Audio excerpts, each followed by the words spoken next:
Emily Dawson had not been looking for love when she first met Michael Harris. She was fresh out of college, starting her first real job at a mid-sized company in downtown Cleveland, still finding her footing in the corporate world. Michael, a few years older, worked there as an administrator, organized, steady, someone the younger employees leaned on when they felt overwhelmed. Their connection began quietly, through small acts of kindness. He helped her navigate systems, showed her the ropes, explained things patiently without ever talking down to her. What began as mentorship soon grew into easy conversations during coffee breaks, then long walks after work, and eventually something more. Over time, Emily discovered just how compatible they were. Michael wasn't flashy or loud. He was steady, thoughtful, and surprisingly funny when he let his guard down. They both loved music that told a story, road trips with no fixed destination, and the simple joy of cooking a meal together at the end of a long day. Within a year, they had moved in together. Their apartment in Cleveland wasn't large, but it was warm and filled with small traditions: Friday night takeout, Sunday morning pancakes, and at least once a month a little weekend trip to another Ohio town or sometimes across state lines to Pennsylvania. Michael never separated household chores into his and hers. If he got home first, he would cook dinner, sometimes even experiment with new recipes.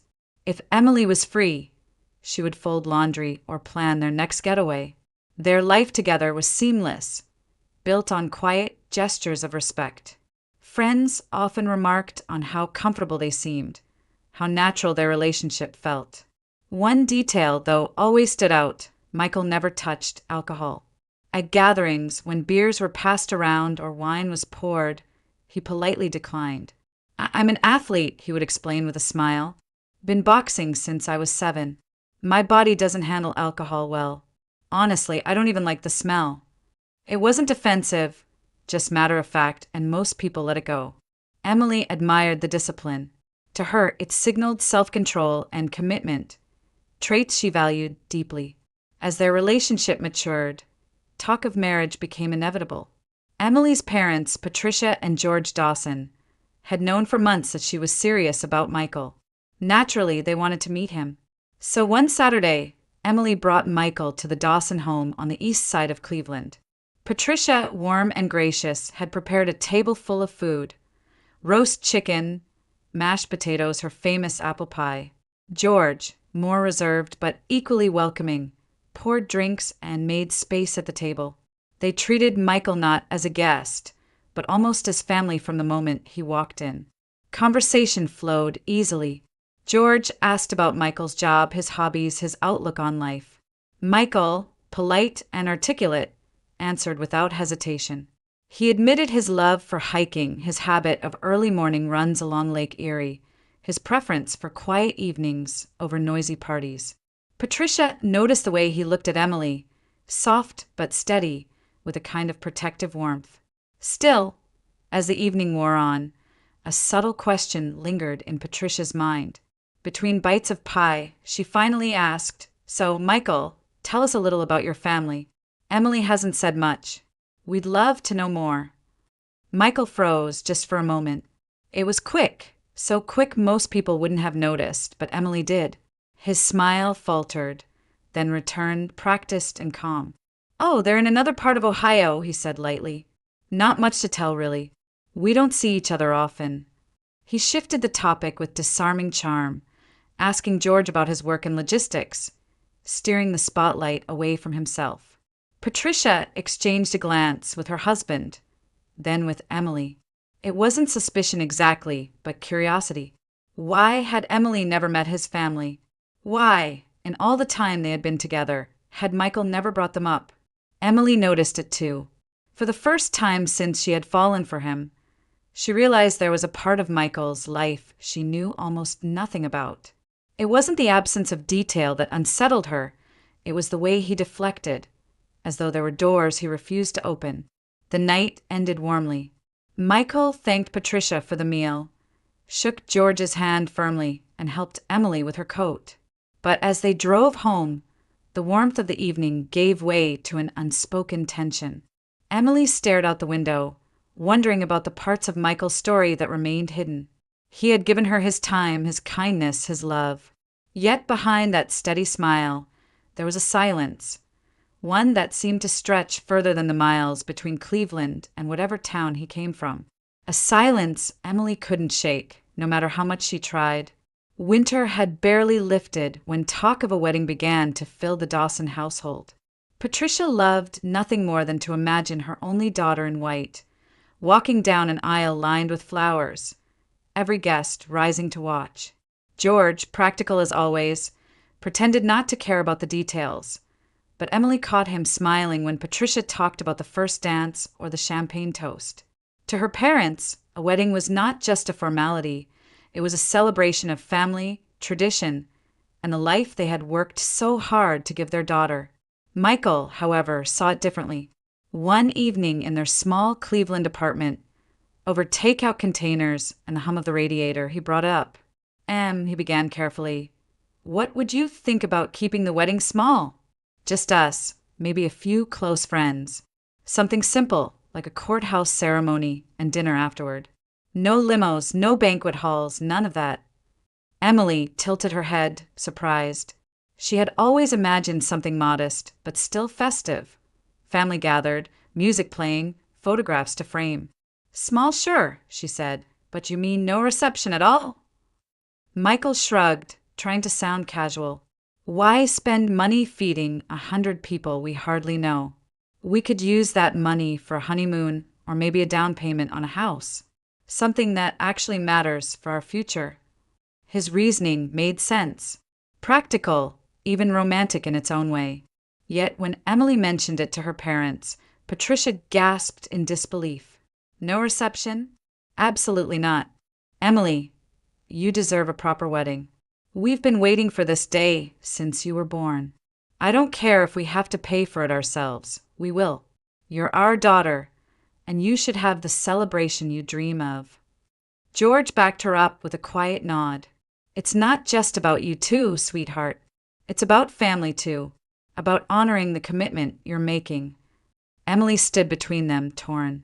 She wanted to respect Michael's wishes, but she also couldn't ignore the sparkle in her mother's eyes, the determination in her father's voice. They wanted to give her the kind of day they believed she deserved, a once-in-a-lifetime event. The following weekend, as she and Michael folded laundry, Emily tried again. My parents really want a bigger wedding, she said gently. They're even willing to pay. It's important to them. Michael's hand stilled a t-shirt caught mid-fold. He set it down, then exhaled. Emily, my parents won't be there. The words landed heavily. Emily blinked, startled. What do you mean? You haven't even told them the date yet. I don't need to, he said, turning away. They won't come. That's just how it is. But, Michael, she pressed, this is your wedding too. Don't you want your family there? Your mom, your dad, anyone? He shook his head, jaw tight. It's not possible. They're busy. Let's just leave it at that. The explanation was thin, barely more than air. Emily felt frustration rise in her chest. It wasn't that his parents couldn't come. Life had obstacles. Everyone understood that. It was the way he shut down the conversation, refusing to offer even the smallest detail, as if the subject itself were forbidden. She tried to smile, to let it go, but later that night, lying awake beside him, she couldn't. Michael had given her every reason to trust him, yet this silence gnawed at her. Weddings were about union, two families coming together, not just two people signing papers. Why was he so determined to keep his side in the shadows? Emily told herself not to push. He would open up when he was ready. Still, as the days passed, the questions lingered. Why had she never met his family? Why did he never call them, never mention their names? What was he hiding behind that calm, steady face? The doubts were quiet at first, easy to drown out in the rhythm of daily life. But like water seeping through cracks in a wall, they kept returning, soft yet insistent. For the first time since they had moved in together, Emily wondered if she truly knew the man she planned to marry. The idea had been simmering in Emily's mind ever since that night when Michael, with eyes turned away, insisted his parents would not attend the wedding. He hadn't given her a reason, only a wall of silence. The more he refused to explain, the more her curiosity burned. A week later, Michael mentioned he had to leave on a short business trip. It wasn't unusual. His job occasionally sent him to other Ohio towns for administrative work. He asked if she wanted to come along, but Emily shook her head, claiming she had reports to finish and little desire to wander alone while he sat in meetings. Michael accepted her answer easily, kissed her forehead the next morning, and left before dawn with a small overnight bag. Emily watched the taxi pull away from their apartment building, her heart thudding in her chest. She had already made her decision. That evening, while tidying the apartment, she found the confirmation she had been looking for. Inside the glove compartment of Michael's car, where he sometimes left insurance papers and old mail, there was a folded envelope addressed to Carol Harris in Youngstown. Emily stared at the name. She remembered Michael once saying his mother's first name, quickly as though by accident. Carol. It had to be her. She held the envelope for a long time, debating. It felt like trespassing, like crossing a line she had promised herself never to cross. But there it was, the address he had hidden, the link to the family he refused to talk about. She slipped the paper into her purse. The next morning, Emily packed a small bag and told her parents she would be running errands outside Cleveland. Then she got into her car and set the GPS to Youngstown. The highway stretched long and flat before her, the winter sun pale and cold against the windshield. As the miles rolled by, the scenery shifted from the bustle of Cleveland's outer suburbs to the quieter, grayer edges of Ohio's Rust Belt. Empty warehouses with broken windows loomed along the road. Old factories, once the heartbeat of steel production, now sat abandoned, their smokestacks pointing like jagged fingers at the sky. Closer to Youngstown, the decline was impossible to miss. Rows of houses sagged against one another, porches caving in, windows boarded. Some streets looked as though life had bled out of them years ago, leaving only shells behind. A liquor store stood on the corner, its neon sign buzzing faintly even in daylight. Across from it, a half-shuttered diner leaned beneath a faded awning. Emily gripped the wheel tighter. She had grown up in a stable, middle-class neighborhood, where lawns were mowed and neighbors waved at each other across driveways. Here, silence hung heavy in the air, broken only by the occasional bark of a stray dog or the thud of music spilling from a passing car. Her GPS directed her off the main road and into a narrow residential street. Potholes lined the cracked asphalt. Yards were overgrown, fences splintered and falling apart. In front of one house, a rusted pickup truck sat on blocks, its tires missing. Laundry flapped stiffly on a line, though the cloth was so worn it was almost colorless. She slowed down, heart pounding. This was the world Michael had left behind, the world he had never wanted her to see. She thought about his refusal to drink, his avoidance of family talk, his insistence that his parents wouldn't come to the wedding. In this landscape, his silence began to make sense. Emily parked her car near a corner store with a sagging roof and a hand-painted sign. For a moment, she just sat there, staring at the address on the paper, unsure if she had the courage to knock on the door once she found it. Her stomach twisted with guilt. She loved Michael. She trusted him, but she couldn't build a marriage on shadows. Taking a deep breath, she started the engine again and drove deeper into the neighborhood. Each turn seemed to lead her further into abandonment, as though time had forgotten this part of Ohio. Houses leaned like weary old men.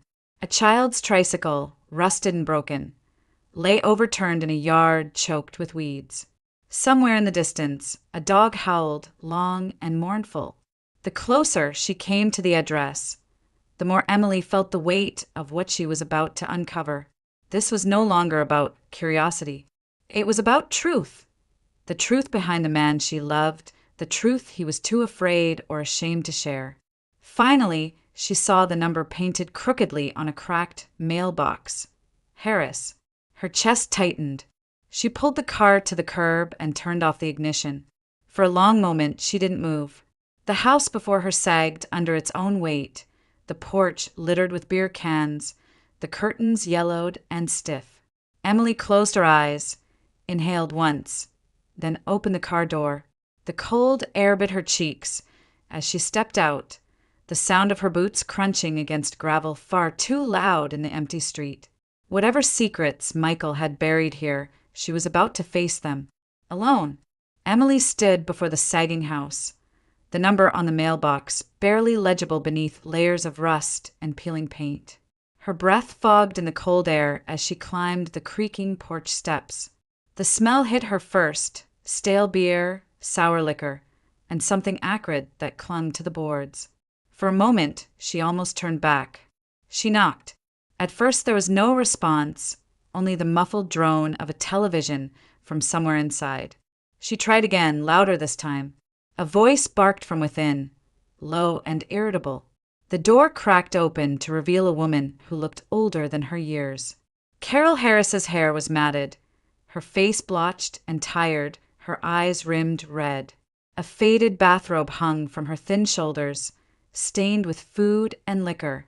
She squinted at Emily suspiciously, gripping the doorframe as if to steady herself. "What? If you're from the electric company, I told you I don't have it.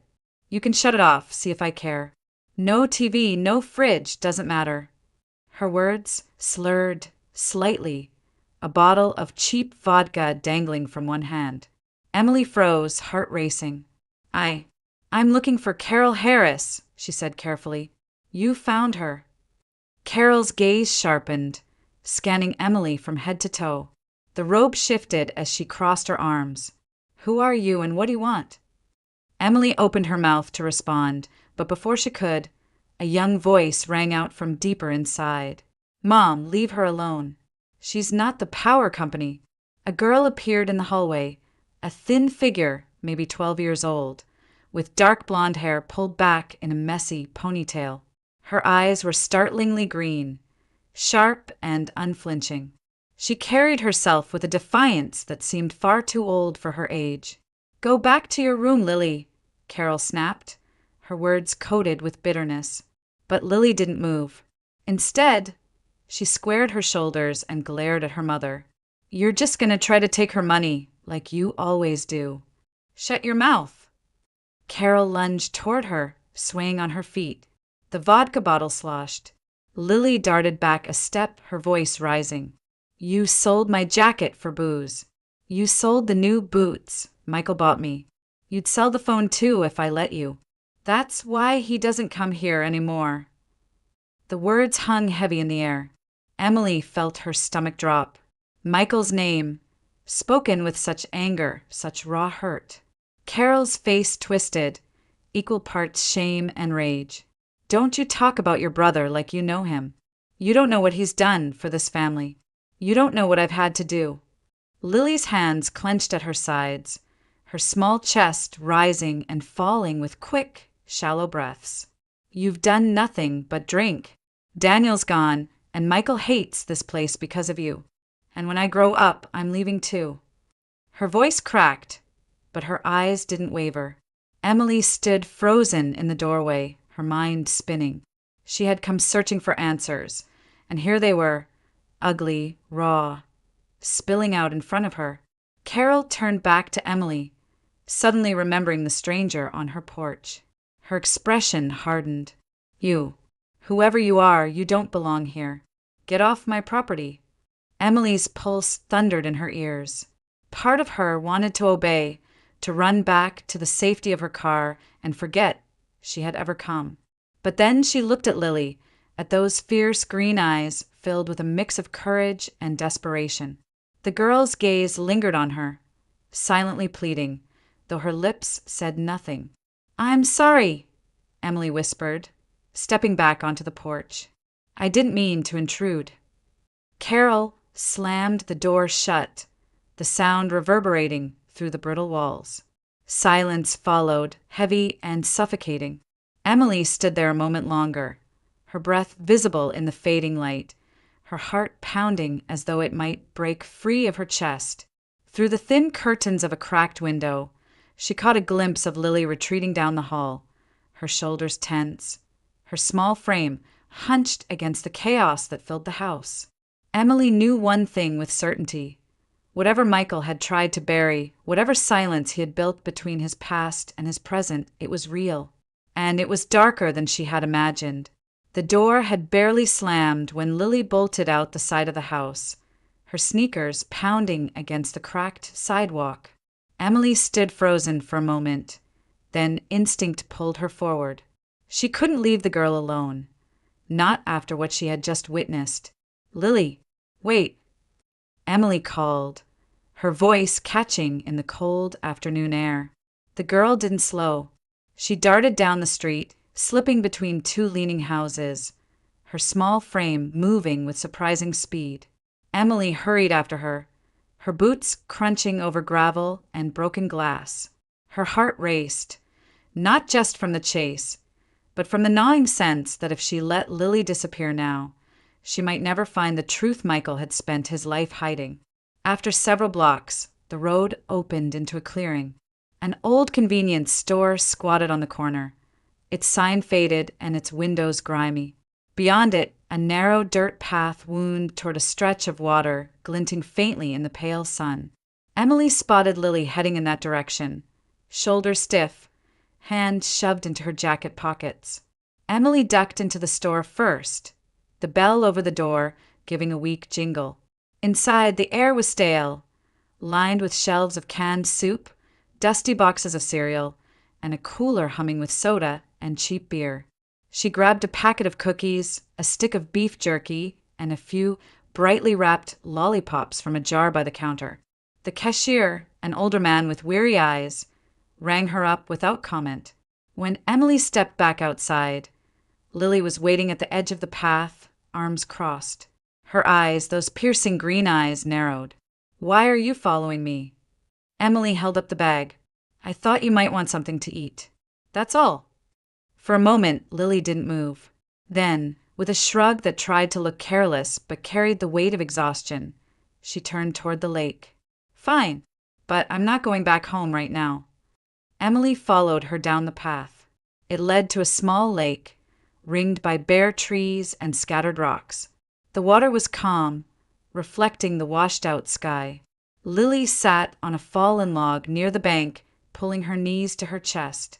Emily sat a few feet away, opening the bag and setting the snacks between them. "Here," Emily said softly. "Take whatever you like." Lily eyed the cookies, then reached for one. She bit into it, chewing slowly, her face unreadable. After a moment, she took a lollipop too, rolling the stick between her fingers. Silence stretched between them, broken only by the soft lapping of water against the shore. Emily didn't rush it. She knew better than to push. Finally, Lily spoke. Her voice was quieter now, stripped of the defiance she'd shown her mother. "You're not from around here. I can tell. Why did you come?" Emily hesitated. The truth pressed against her chest. I know your brother, Michael." At the sound of his name, Lily's head snapped up. Her eyes widened, then narrowed with suspicion. "You're lying." "I'm not," Emily said quickly. "I'm engaged to him. We're supposed to get married soon."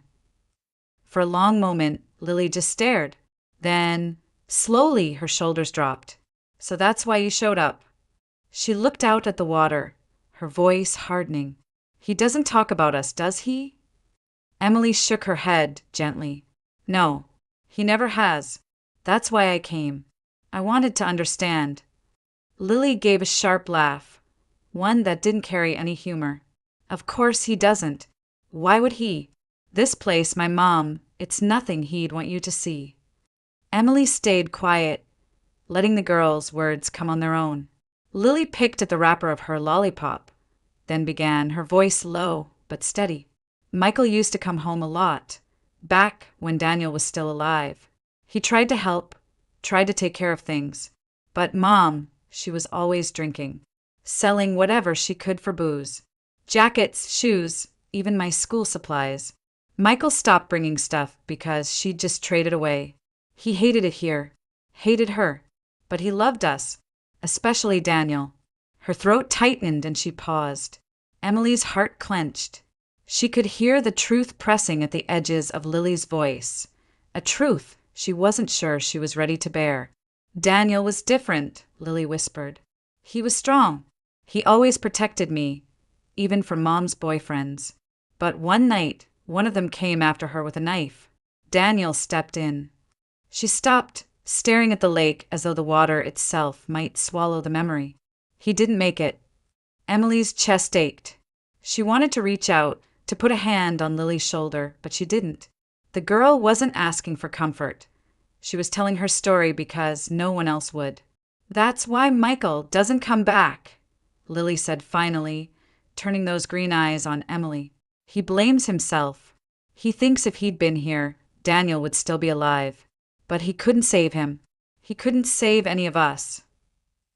The wind rippled across the lake, carrying the bitter smell of smoke from somewhere in the distance. Emily swallowed hard. In that moment, she understood why Michael never drank, why he never mentioned his family, why he shut down whenever she asked. His silence wasn't pride or secrecy. It was grief. And sitting beside Lily, Emily knew the truth she had uncovered was only the beginning. The wind off the lake carried a damp chill, and Emily pulled her coat tighter, but she didn't move. Lily sat hunched forward on the log, elbows on her knees, staring at the water as though the stories trapped inside her would only come out if she kept her eyes fixed on something steady. "There were 4 of us," Lily began, her voice flat but edged with a bitterness too old for a 12-year-old. "My oldest sister is Sarah. She got married before she even finished high school. She's got kids now, a couple of them, maybe more. We don't see her much. Then there's Michael. Then Daniel, he was only a year younger than Michael. And then me." Emily's breath caught. She could picture Michael as an older brother, protective and steady. But Daniel, his name hung in the air like a ghost. "Sarah's always been kind of a mess," Lily went on. "She married this guy who drinks almost as much as Mom. Sometimes they fight, sometimes they make up, sometimes the police come. Social services showed up once, almost took her kids. She cleaned up just long enough to keep them, but it never really changes. That's just the way things are with her." She picked at a thread on her jeans, then tore it free. Michael left as soon as he could. He went to community college in Cleveland, started working, tried to make a life for himself. He'd come back on weekends, bring us food or clothes. He always worried about me and Daniel. He'd yell at Mom, try to make her stop drinking, but it never stuck. She'd just wait until he was gone and then start again. Emily swallowed hard, trying to keep her expression neutral, though her stomach twisted.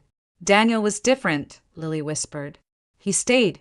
He tried to hold things together, especially when Michael was away.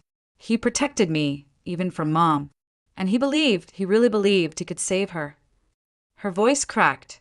Emily waited, letting the silence hold space. "One winter, a couple years ago, Mom was with this guy," Lily said finally. "His name was Tony. He was mean. Always drunk, always angry. One night, he came after her with a knife. I don't even know what they were fighting about. Something stupid, probably. Daniel jumped in. He tried to get between them, tried to stop Tony. He got stabbed before anyone could do anything." The words hit Emily like a blow. She covered her mouth, horrified. "By the time the ambulance came, it was too late," Lily continued, her voice barely above a whisper. "Daniel bled out on the floor. Michael wasn't here that weekend. He couldn't make it back because of a snowstorm. He said later that if he'd been here, Daniel wouldn't have died. He screamed at Mom at the funeral, told her she'd killed him. And maybe she did.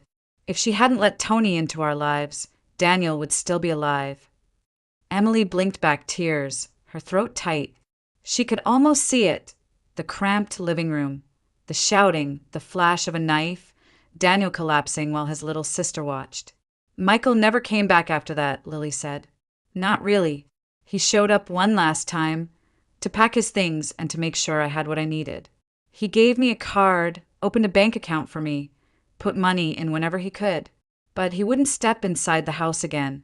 He told Mom if she brought another man around, he'd call the cops and have him locked up. And I believed him.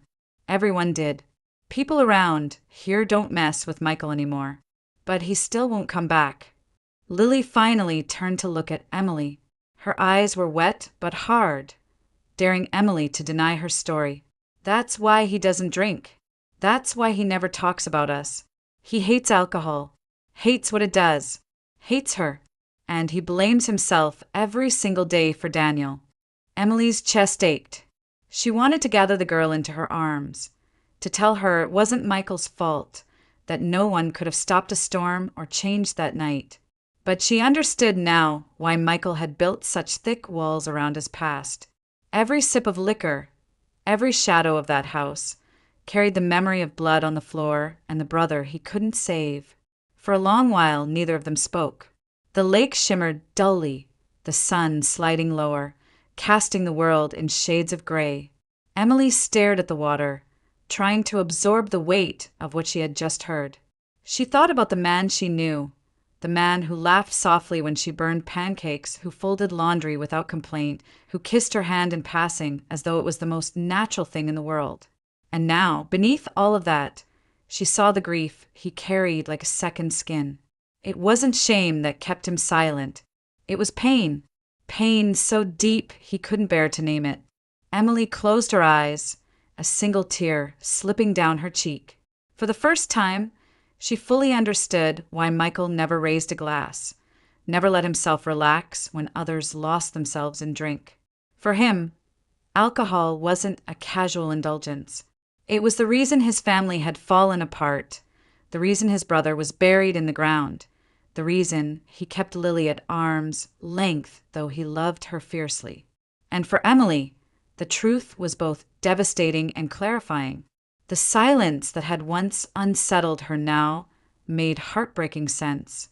The drive back to Cleveland felt longer than the drive out, though the distance was the same. The highway stretched on endlessly, but Emily's mind was heavier now, weighed down by what she had learned at the lake. Lily's voice replayed in her head, flat, matter-of-fact, yet filled with wounds so deep they would never fully close.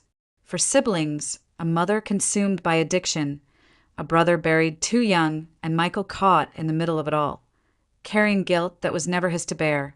Emily tightened her grip on the steering wheel. For years she had wondered about Michael's silence, his refusal to speak of family, his unyielding avoidance of alcohol. Now she understood. Every sip of whiskey or beer didn't just remind him of the chaos he had escaped. It dragged him back to the night he lost Daniel. His abstinence wasn't discipline alone. It was survival. The city skyline came into view, the familiar outlines of Cleveland rising against the fading afternoon sky. Emily's chest ached with conflicting emotions. She loved Michael more deeply than ever, knowing now the strength it had taken for him to build a new life. But she couldn't ignore the girl she had left behind.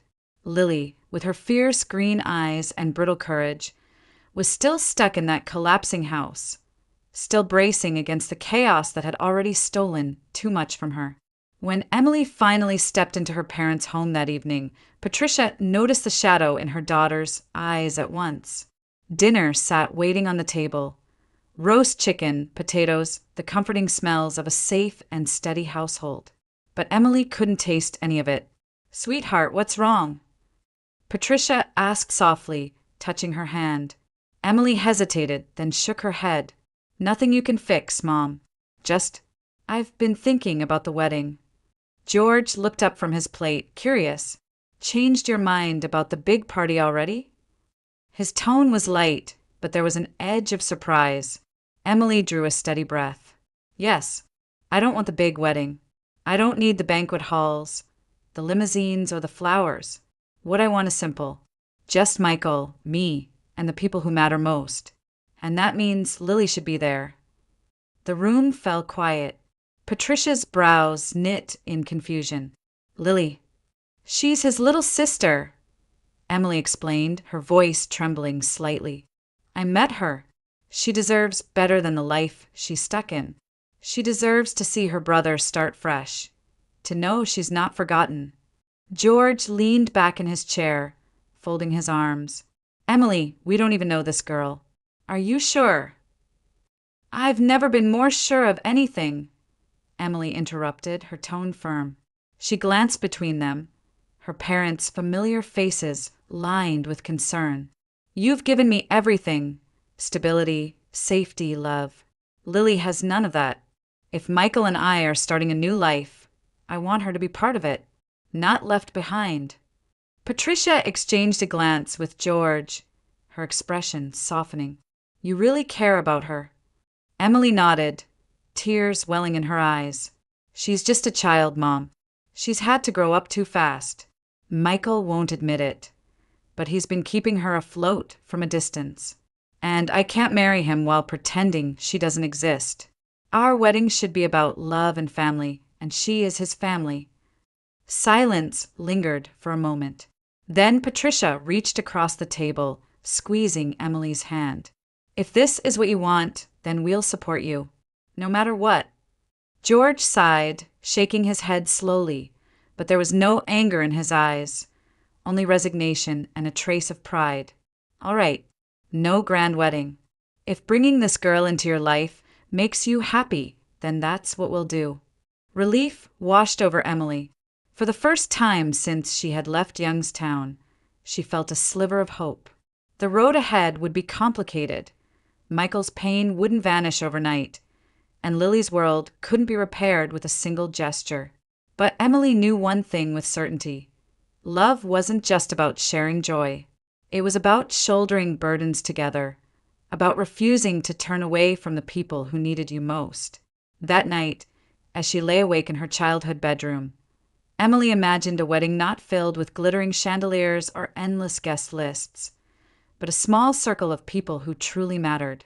She pictured Michael standing beside her, steadier than ever, and Lily, shy but present, watching her brother begin a life where the shadows of their past no longer defined them. And for the first time, Emily felt peace. Not because the questions were gone, but because she finally knew the answers. The days slipped by as spring edged closer, and talk of the wedding lingered in the air. Emily found herself restless, unable to keep the truth she had uncovered locked away any longer. Each time she looked at Michael, his steady hands making coffee, his calm voice discussing their future, she saw the shadows behind his eyes. She carried Lily's words inside her like a secret too heavy to bear. One evening, as they sat together at the kitchen table, Emily folded her hands tightly and took a breath. Michael, she said softly, I need to tell you something. He looked up, distracted at first, then wary when he noticed the tension in her voice. What is it? I went to Youngstown. Her words landed like stones on the table between them. For a moment, he said nothing. Then his face drained of color, his mouth parting in shock. You what? His chair scraped against the floor as he pushed back. Emily, why would you? How could you? I met Lily. The name seemed to freeze him. His hand trembled against the edge of the table. You shouldn't have gone there, he whispered, his voice sharp with panic. You don't know what that place is like. You don't know what she's been through, what I've been trying to keep you away from. You weren't supposed to see any of it. Emily reached across the table, her fingers brushing his arm. Michael, listen to me. I do know now. I saw the house. I saw Carol. And I talked to Lily. She's just a child, Michael. She needs you. And she needs to know she's not forgotten. He pulled back as though her touch burned. His breathing quickened, his eyes dark and frantic. You don't understand. I've kept you away from that world for a reason. It's toxic. It destroys everything it touches. I promised myself I'd never drag you into it. Her voice steadied, calm against the storm rising in him. I understand more than you think. I know about Daniel. Lily told me. Michael flinched as if struck. His jaw tightened, and for a long moment he stared at her in silence. Then, slowly, he sank back into his chair, burying his face in his hands. His shoulders shook with the weight of memories he had never shared. "I should have been there," he said hoarsely. "If I hadn't stayed in Cleveland that weekend, if I had just pushed through the storm, Daniel would still be alive. He wouldn't have had to fight alone. I failed him, Emily. I failed my brother." Emily's eyes blurred with tears, but her voice remained firm. "It wasn't your fault. You couldn't have stopped that night. No one could. You didn't fail him, Michael. You were a kid yourself. You've carried this guilt for years, but it doesn't belong to you." He shook his head violently. "You don't know what it's like to live with that picture in your head. The blood, the screaming. My mother, too drunk to even realize what had happened until it was too late. I told myself I'd never go back, that I'd cut it off forever. It's the only way I've survived."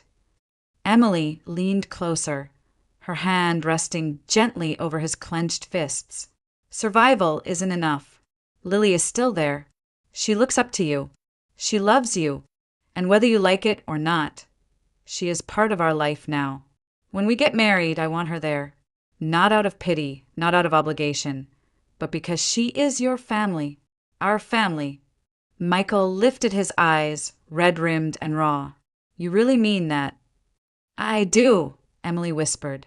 "We can't change the past, but we can change the future. For her, for us, for Daniel's memory. Don't you think he would want that?" Michael swallowed hard, his body trembling as if every word had cracked open the wall he had built. At last he nodded, his voice barely audible. Yes, he would. Silence settled, but it was no longer heavy with secrets. For the first time, Michael allowed his pain to be seen, and Emily, steady and unflinching, held it with him. In that moment, the wedding stopped being about parties or traditions. It became about redemption, about building a family not defined by the brokenness of the past, but by the choice to stand together in the present. On a bright Saturday morning in late spring, Emily and Michael stood together at the Mahoning County Courthouse. There was no grand aisle, no orchestra, no sweeping floral arrangements. Just sunlight streaming through tall windows, bouncing off polished floors, and the low hum of a clerk preparing their paperwork. Emily wore a cream-colored dress that brushed her knees, elegant in its simplicity. Michael stood beside her in a navy suit, his posture straight but his hands trembling slightly. When the judge asked them to join hands, Emily felt the strength of his grip, the quiet determination that had carried him through so much darkness. The ceremony was brief. A handful of words, vows spoken softly, signatures scrawled across paper. And then it was done. They were husband and wife. Emily's parents clapped, Patricia dabbing at her eyes with a tissue. George cleared his throat gruffly, hiding emotion behind formality. Two of Michael's closest friends from work offered warm congratulations. But the moment that struck deepest was when Lily, dressed in a borrowed floral dress and sandals that Emily had bought her just days before, stepped forward. She looked small, almost fragile, yet her eyes shone with pride. "You look beautiful," she whispered to Emily before throwing her arms around Michael. He bent down, holding her close, his face buried in her hair. For the first time in years, he let himself believe that family didn't have to mean pain. After the courthouse, they all walked to a small diner just down the street. It wasn't fancy vinyl booths, chrome stools, the smell of bacon and coffee lingering in the air, but it felt right. They filled a corner table with laughter and plates of pancakes, omelets, and burgers. Emily's best friend snapped photos on her phone, capturing moments more genuine than any staged portrait. Michael cutting a piece of cake with Lily grinning beside him. Patricia showing the girl how to stir cream into her coffee. George leaning back with a rare smile as he watched his daughter glow with happiness. The waitress, curious about the small gathering, eventually caught on that it was a wedding celebration. She brought out a slice of pie with "Congratulations" scrawled in chocolate syrup, refusing to take payment for it. The entire table cheered as Emily and Michael shared a forkful. It wasn't champagne in crystal glasses, but it was sweeter than anything either of them had imagined. When the meal ended, Michael stood and cleared his throat, his voice catching as he addressed the table. I know this isn't the kind of wedding people expect, but for me, it's more than I could have asked for. For years, I thought I didn't deserve this. Peace, love, a family that believes in me. Today proves I was wrong. And having Lily here, his voice broke. He reached for his sister's hand. It means everything. Lily squeezed back. Her chin trembling, though, she held her head high. I'm glad you didn't forget me, she whispered, audible enough for only him and Emily. Later, as the plates were cleared and coats gathered, Michael pulled Emily aside. He held a small envelope, documents tucked neatly inside. I already talked to a lawyer, he said, his voice low but steady. I want to start the process of becoming Lily's guardian. CPS will need to evaluate, and there'll be court hearings, but I don't want her left in that house any longer than she has to be. Emily's eyes brimmed with tears. She touched his cheek, smiling through the emotion swelling in her chest. We'll do it together. She's our responsibility now. Our family. Outside, the afternoon sun bathed the street in golden light. Michael, Emily, and Lily walked side by side, the girl holding both their hands as though afraid to let go. For years, Michael had carried only guilt and loss when he thought of family. Now, with Emily on one side and Lily on the other, he felt something entirely new, hope. After the simple ceremony and the small diner celebration, life began to shift in ways Emily had only dared to imagine. Their apartment, once quiet and perfectly arranged, now carried the sounds of a 12-year-old adjusting to a new world. Lily's laughter echoed down the hallway when she found a pair of rollerblades at a thrift shop Emily had taken her to. Her school books spread across the kitchen table in the evenings, her scribbled notes mixing with Michael's work files and Emily's lesson plans. At first, Lily moved cautiously through the apartment as though afraid the welcome might wear thin. But each day, Emily and Michael reminded her she belonged. They cooked together, shared stories at dinner, and made new routines. Emily helped her with homework, while Michael showed her how to throw a proper punch at the local boxing gym.